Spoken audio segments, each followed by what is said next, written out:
नमस्कार, Bihar public news में आपका स्वागत है। देश भर में सबसे अधिक शहद का उत्पादन मुजफ्फरपुर में होता है, इसलिए यहाँ सबसे अधिक मधुमक्खी पालक भी है। लेकिन आज मधुमक्खी पालक कई प्रकार की परेशानियों का दंश झेल रहा है।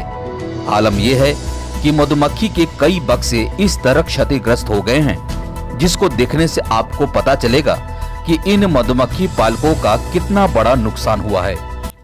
और उसके बाद जो है गाड़ी वाला लाता था, मारता है रोड पे, ये करता है वो करता है, हम माइग्रेशन नहीं कर पाए, जिस कारण हमारा मक्खी यहीं पे रहा, सारा मक्खी मर गया।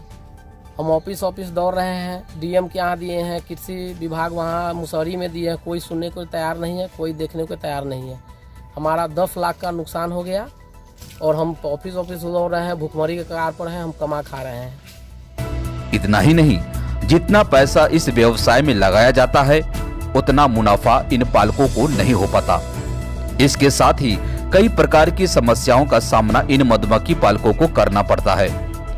इसी को लेकर मुजफ्फरपुर के कांटी प्रखंड के टरमा में मोहम्मद शरफुद्दीन ने एक प्रेस वार्ता कर अपनी समस्याओं से अवगत कराया और इन्होंने सरकार के समक्ष 5 सूत्री मांग भी रखी।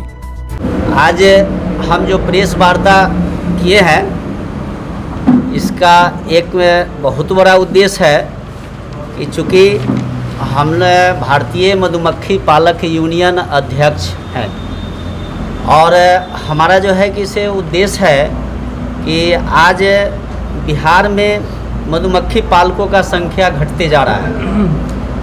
इस बार ऐसा स्थिति हो गया है कि यानी 60% मधुमक्खी पालक समाप्त हो चुका है। हम और इसमें सरकार का कोई सहयोग हम लोगों को नहीं मिल पा रहा है।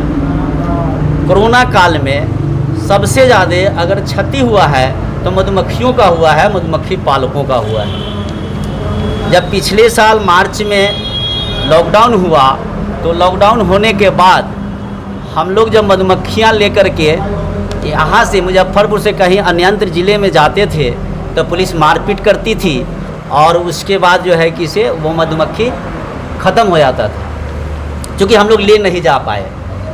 तो हमारा मेन उद्देश्य है आज का प्रेस वार्ता का कि बिहार में हम लोगों को जो अभी जो पोजीशन है मधुमक्खी पालकों का, जो 40% मधुमक्खी पालक बचा हुआ है, इसको बचाने के लिए सरकार को आगे आना पड़ेगा।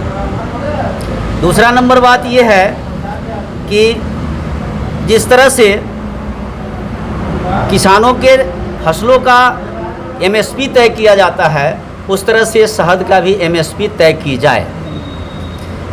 चूँकि हमारा कोई एमएसपी नहीं है, हमारा कोई मार्केट नहीं है, इसलिए हमें दलाल के द्वारा शहद बेचना पड़ता है और उसमें जो है कि दलाल मोटी मुनाफा के चक्कर में हम लोगों को जो है कि से वो समाप्त करने पर लगे हुए हैं। अभी इस बार हम लोग को पता चला कि ये जो है सब जितने भी जो है कि से एजेंट है वो लोगों ने मीटिंग कर लिया है कि इस बार जो है कि से शहद का रेट कम से कम में खरीदारी करना है, जबकि मार्केट में ऊपर कंपनियों का जो है कि से अच्छा खासा रेट है।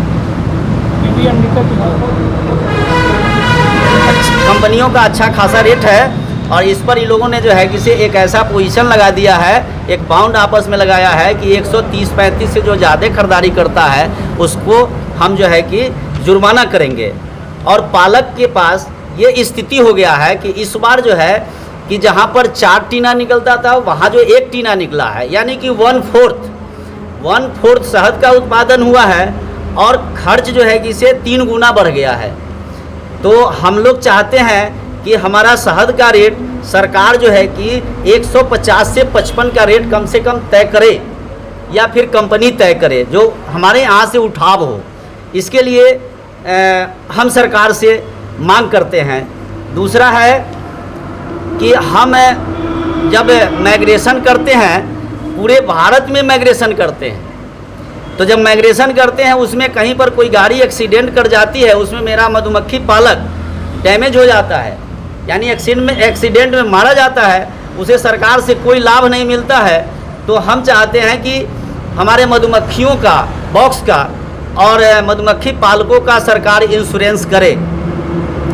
दूसरा मांग ये है, तीसरा मांग मेरा ये है कि 2011-12 से 2021 तक KVIC द्वारा एवं उद्यान विभाग एवं जो है कि ये जीविका द्वारा जो मधुमक्खी का बॉक्स बांटा जाता है लोगों में, इसकी पूर्ण रूप से जांच की जाए, क्योंकि इसमें हजारों करोड़ों का घोटाला है। हम चाहते हैं कि इसकी जो है कि उच्च स्तरीय जांच कराई जाए, क्योंकि ये लोग मधुमक्खी किसको देते हैं किसको नहीं देते हैं, वो मधुमक्खी पालक कहाँ गया, इसकी कोई जानकारी न सरकार के पास है न हम लोगों के पास है। और जो पालक है उन्हें कोई सुविधा आज तक सरकार द्वारा नहीं दिया गया है। और मधुमक्खी पालकों के नाम पर, प्रत्येक मधुमक्खी पालक के नाम पर 40 से 50 हज़ार का लूट खसोट होता है।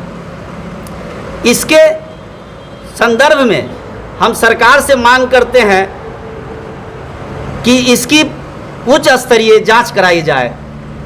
चौथा मेरा मांग है कि मधुमक्खी पालक एवं मधुमक्खी बॉक्स का इंश्योरेंस कराया जाए। पांचवा मेरा मांग है कि जब हम कहीं मधुमक्खी बॉक्स लेके जाते हैं तो कुछ शरारती लोग हमें जो है किसी आकर कहते हैं कि मेरा फसल बर्बाद कर देता है, जबकि इसका सीधा उल्टा बात है कि हम लोग जो मधुमक्खियाँ लेके जाते हैं उसमें कम से कम फसल में 30 से 40% का इजाफा होता है। और इसमें शरारती लोग हम लोगों को तंग और तबाह करता है। हम चाहते हैं कि इसके लिए सरकार बड़े पैमाने पर इसका जो है कि प्रचार प्रसार करे और मधुमक्खी पालक का बचाव करने का पूरा प्रयत्न करे, पूरा व्यवस्था करे। आपको एक चीज़ मैं बताना चाहूँगा कि मेरे जो KVIC और जो है KVIC हो गया, जिसके द्वारा जो है किसी मधुमक्खी बांटा गया है, बगल के गांव है, ये गांव है पकड़ी गांव में मधुमक्खी जो शिवनाथ चौरसिया स्वर्गीय रुदल भगत, कंचन प्रसाद चौरसिया, पिता का नाम हो गया विद्या प्रसाद चौरसिया, चंदन कुमार, पिता का नाम हो गया रमेश प्रसाद, सभी ग्राम पकड़ी के रहने वाले हैं। इन सबों को जो है किसी मधुमक्खी बॉक्स नहीं दिया गया है और इनके नाम पर 40-35 बॉक्स की घोटाला किया गया है, जिसमें 2 कंपनियों का नाम मेरे सामने आया है। हम सरकार से चाहते हैं कि इस कंपनियों का नाम जांच कराया जाए, जैसे कि चाहत मधु उद्योग, छोटू राय सिमराहा चतुर्भुज के रहने वाले हैं, इनकी कंपनी है। दूसरा है नेचुरल हनी दिलीप कुशवाहा का, इस कंपनी की भी जांच की जाए। इन लोगों के नाम से जो मधुमक्खी इशू किया गया है KVIC के द्वारा, वो किन लोगों को दिया गया, कौन किसान को दिया गया और कहाँ दिया गया, इसकी पूरी तरह से जांच की जाए। हम बिहार सरकार से ये मांग करते हैं। उसके बाद हम लोग को जो है कि इधर लगातार जो है किसी कोरोना काल के कारण लमसम जो है किसी 60% माने 100 में 60 आदमी का मधुमक्खी बर्बाद हो गया। उस मधुमक्खी पालक जो है किसी आज रोड पर आ चुका है, उसके पास कोई उपाय नहीं है, ना कोई माने काम धंधा है उसके पास, वो जो है किसी बिल्कुल बेरोजगार हो चुके हैं। इनके रोजगार के लिए सरकार जो है किसी तत्पर खड़ा हो, मदद करे। बाढ़ से जो लोग का बाढ़ से प्रभावित हुआ, जिनके मधुमक्खी बॉक्स दह गया, उनकी जो है किसी उचित मुआवजा मिले, पुनः जो है किसी उनकी रोजगार चालू हो सके। आपकी मांग नहीं मानी जाती है तो आगे क्या बनेगा? हमारी मांग अगर मांगनी नहीं जाती है तो हम जो है कि इसके अगला रणनीति तय करेंगे और पटना में धरना प्रदर्शन करेंगे।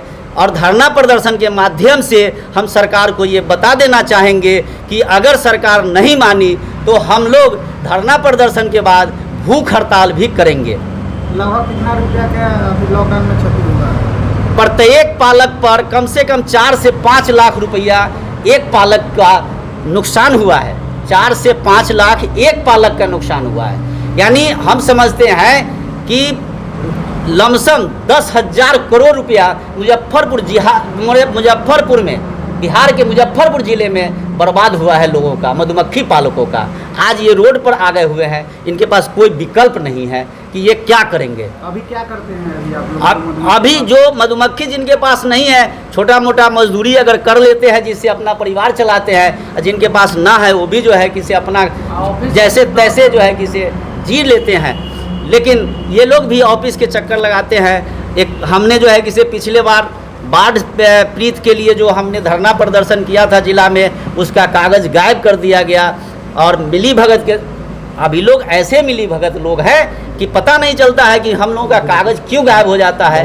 अगर जांच का आदेश भी होता है फिर भी ये लोग जांच करने नहीं आते हैं। जब हम लोग माइग्रेशन करते हैं तो माइग्रेशन में बिहार से यूपी, राजस्थान, मध्य प्रदेश जाते हैं और रास्ते में गोपालगंज बॉर्डर पड़ता है। गोपालगंज बॉर्डर पर बिहार के पुलिस,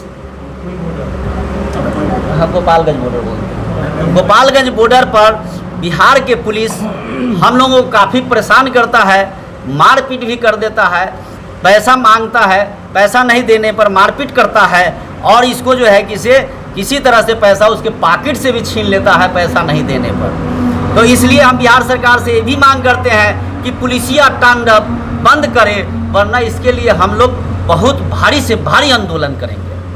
अब अपना पूरा परिचय दे दीजिए सर। मेरा नाम हुआ मोहम्मद सरफुद्दीन, भारतीय मधुमक्खी पालक यूनियन अध्यक्ष।